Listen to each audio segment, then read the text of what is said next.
बिस्मिल्लाहिर्रहमानिर्रहीम। My dear students, अस्सलाम वालेकुम। उम्मीद करती हूँ सब खैर खैरियत से होंगे। आज का जो आपका क्लास 4 का जो टॉपिक है वो है लिविंग और नॉन लिविंग थिंग्स। ठीक है, इससे पहले आप लिविंग थिंग्स पढ़ चुके हो कि लिविंग थिंग्स में जो है ना 7 लाइफ प्रोसेस होते हैं, और वो 7 लाइफ प्रोसेस वो होते हैं कि जो कि नॉन लिविंग में नहीं हो सकते। ठीक है, सारे बात उनको एक अच्छे से याद करने का तरीका भी आपने पढ़ चुके हैं। अच्छा चलिए एक दफ़ा उनको देख लेते हैं कि वो 7 लाइफ प्रोसेस कौन कौन से हैं। एक प्यार अच्छा सा आपको हिंट दिया गया है मिसेस ग्रीन के नाम से, ताकि आपको कोई भी प्रोसेस भूले ना। मूवमेंट यानी कि जो लिविंग थिंग्स है वो एक जगह से दूसरी जगह मूव कर सकते हैं। एक बेबी कभी भी एक जगह पे नहीं बैठा रहेगा, लेकिन गुड़िया जो है, गुड़िया को जहाँ आप रखेंगे वहीं पड़ी रहेगी, क्योंकि गुड़िया नॉन लिविंग थिंग है और जो बेबी है वो लिविंग थिंग है। ठीक है, और इसी तरीके से प्लांट में भी मूवमेंट होती है, एनिमल्स में भी होती है, ह्यूमन में भी होती है। अच्छा, उसके बाद रिस्पायरेशन यानी वो जो खाना खाते हैं उसको रिस्पायर करते हैं, ऑक्सीजन यूज़ करके वो एनर्जी में कन्वर्ट होता है। फिर ग्रोथ का प्रोसेस है, यानी जैसे एक बेबी होता है, बहुत छोटा होता है, तो हर साल हर मंथ उसमें चेंज आ रहे होते हैं, वो बड़ा होता जा रहा है, बड़ा होता जा रहा है, बड़ा होता जा रहा है, यानी उसका जो साइज़ है उसमें इजाफा होता जा रहा है। ठीक है ना।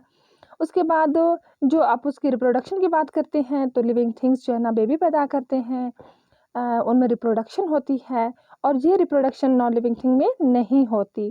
फिर बात आती है एक्सक्रीशन की, यानी हम खाना खाते हैं, लिविंग थिंग्स एनिमल्स हों या ह्यूमन हों। ठीक है, इसी तरीके से सेम वेस्ट प्रोडक्ट प्लांट्स के भी होते हैं, तो एक्सक्रीट भी करते हैं, मीन खारिज करते हैं। ठीक है, जो खाना हम खाते हैं उसमें जो यूज़फुल मटेरियल होता है वो डाइजेस्ट होकर हमारे ब्लड में चला जाता है, और जो अनडाइजेस्टेड मटेरियल होता है वो एक्सक्रीट हो जाता है, खारिज हो जाता है। ठीक हो गया। उसके बाद सेंसिटिविटी की बात आती है। सेंसिटिविटी यानी एनिमल्स हो, प्लांट्स हो, ह्यूमंस हो, सब में ये सेंसिटिविटी वाला होता है। फॉर एग्जांपल आपको बेटा मैं आपकी मिसाल दूं कि आपकी आइज़ क्लोज हैं, आपके ऊपर चिमटी चढ़ रही है, ठीक है ना, आप सेंसिटिव, आपको फ़ौरन आपकी स्किन में ये सेल होते हैं और वो फ़ौरन आपको पता चल जाएगा। अच्छा, उसके अलावा प्लांट्स में भी सेंसिटिविटी होती है। कुछ पौधे ऐसे होते हैं जिनको एक समोसा प्लांट कहा जाता है, यानी उनके लीव्स खुले हुए होते हैं, जब शिकार उनके पास आता है तो वो सेंसिटिव होते हैं, उनको कैच कर लेते हैं। उसके अलावा आप देखें, तो सेंसिटिविटी का मतलब ये है कि वो इंटरनल हो या एक्सटर्नल हो, इन्वायरमेंट के मुताबिक उनमें चेंज आता है। ठीक है, अब वो कुछ पौधे ऐसे होते हैं, जैसे मैं आपको सनफ्लावर की मिसाल देती हूँ। ठीक है, जिस तरफ सन जाता है एज इट इज़ वो मूव होते जा रहे होते हैं। कुछ पौधे ऐसे होते हैं कि जब बारिश हो रही हो या रात का टाइम हो तो वो क्लोज हो जाते हैं, और उसके फ्लावर क्लोज हो जाते हैं। जब मॉर्निंग टाइम होता है तो वो दोबारा खिलखिला उठते हैं। ठीक हो गया। और इसी तरीके से ये आपने सारे इनके 1 बाय 1 7 लाइफ प्रोसेस पढ़े हैं। तो आज जो हम पढ़ने जा रहे हैं वो है लिविंग और नॉन लिविंग थिंग। तो सबसे पहले बेटा आपको ये पता होना चाहिए कि तमाम के तमाम लिविंग थिंग्स जो है ना सेल्स के बने हुए हैं। किस चीज़ के बने हुए हैं? सेल्स के बने हुए हैं। अब पहली बात यह है कि सेल क्या होता है। सेल हमारी ज़िंदगी का एक बुनियादी इकाई है, मतलब एक बेसिक यूनिट ऑफ लाइफ है। ज़िंदगी की जो इब्तिदा होती है वो सेल से होती है। ठीक है, एक न्यू ज़िंदगी जो बनती है उसमें सबसे पहले क्या होता है, सेल्स इकट्ठे होती है, सेल से बनती है, वो एक बेसिक यूनिट ऑफ लाइफ है। अच्छा, आपकी बुक पे भी डेफिनेशन दी गई है कि जो लिविंग थिंग्स का जो बिल्डिंग ब्लॉक है। यहाँ बेटा मैं आपको एक मिसाल देती हूँ। जैसे देखिए ना, हमने घर बनाना हो, ठीक है, हमने घर बनाना हो, हमारे पास सीमेंट भी है, हमारे पास बजरी भी है, हमारे पास हर चीज़, पानी भी है, सब कुछ है, लेकिन ईंट नहीं है। तो क्या ईंट के बगैर घर बन सकता है? नहीं, नहीं बन सकता। ठीक है, तो ये बिल्डिंग ब्लॉक वाला रोल प्ले करता है सेल। ठीक है, सेल एक बेसिक यूनिट है, यानी सेल होगा तो सेल से ही एक नई ज़िंदगी की इब्तिदा होगी।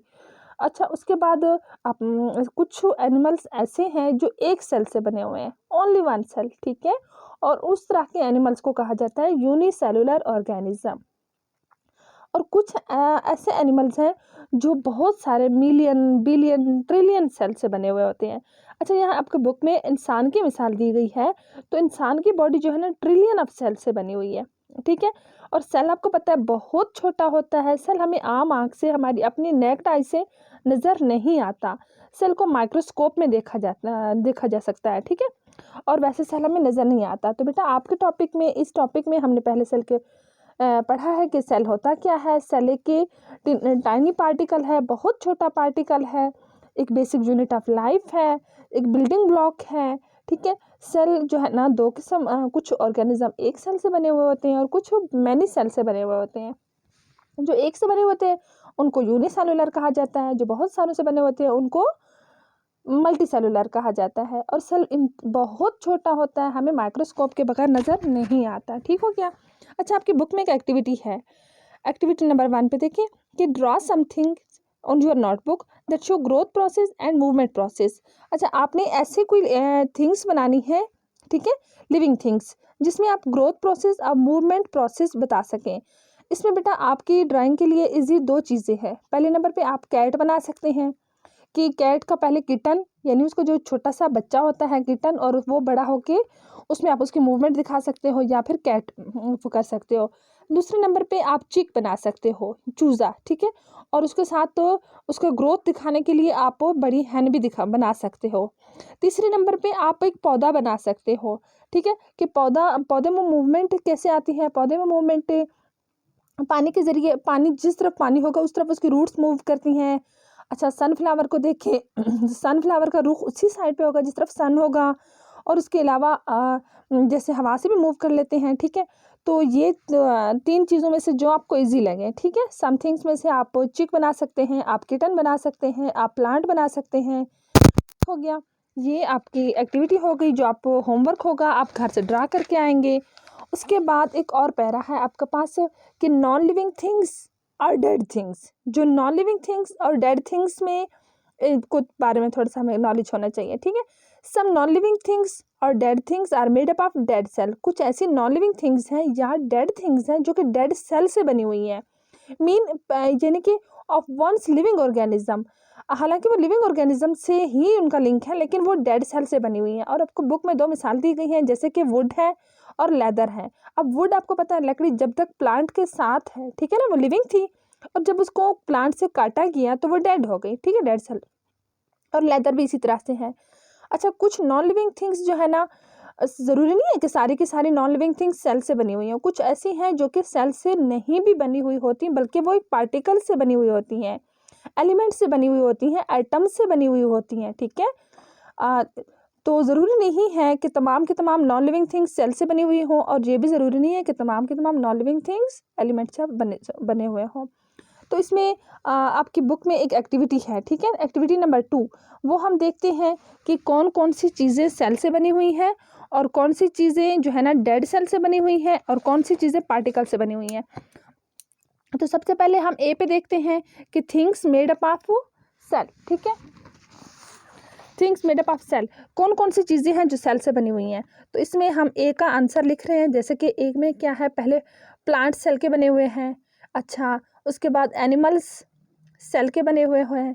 ठीक है, उसके बाद मैं आपको किसकी मिसाल दूं, उसके बाद हम ह्यूमन का भी कह सकते हैं, ह्यूमन भी सेल से बने हुए हैं। और अगर आप एक एक की मिसाल दें, जैसे कि वर्म्स हैं, वर्म्स मिट्टी में रहते हैं, वो भी सेल के बने हुए हैं। अच्छा, फिश पानी में रहती है, वो भी सेल की बनी हुई है। आप किसी भी चीज़ के नाम लिख सकते हो, मैं 1 से ज़्यादा लिख रही हूँ, 3 से ज़्यादा लिख रही हूँ, जो आपको इजी लगे। ठीक है, फॉरेस्ट में ट्रीज़ होते हैं। अब प्लांट्स का तो मैंने जिक्र कर लिया, लेकिन फॉरेस्ट का कब ट्रीज़ लिखना चाहें, आपको प्लांट्स इजी लगे, आपको ट्री इजी लगे, आप लिख सकते हो। ठीक है, ये आपके ए का आंसर है। उसके बाद आपको चाहिए बी का आंसर, यानी कि things made up of dead cell.